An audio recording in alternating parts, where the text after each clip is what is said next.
नमस्कार मंडळी. आपल्या देशाची हालत काय होते हे आपण सगळे बघताच आहे. नीट परीक्षेचे पेपर कसे फुटले आणि त्याला कोण जबाबदार आहे हेही आपण बघितलं. त्याच्यासोबत सीबीएसई आणि अजून 2-3 एक्झाम्सचे पेपर फुटलेले आहेत. पण ह्याचं अकाउंटेबिलिटी सरकार घ्यायला तयार नाही आहे. आणि आपले धर्मेंद्र प्रधानजी ते तर काय करतायत त्यांचं त्यांना माहिती. त्यांनी खरं राजीनामा दिला पाहिजे. हे अकाउंटेबिलिटीच्या नावाने जे अधिकारी जबाबदार आहेत त्यांचे फक्त बदल्या इकडून तिकडे बदल्या करतायत. चीड येते खरं. विद्यार्थी इतका अभ्यास करतो आणि अभ्यास करणारा विद्यार्थी जेव्हा त्याला कळतं की आता पेपर फुटलाय तो आत्महत्या करतोय. आपला विद्यार्थी आत्महत्या करतोय. आपली युवा पिढी संकटात आहे आणि या संकटाला आपल्याला आव्हान द्यायचं आहे.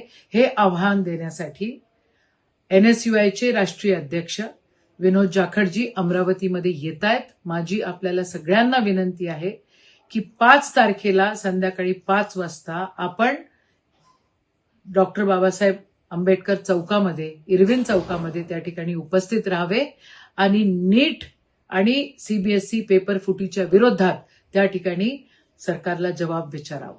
जय हिंद, जय काँग्रेस.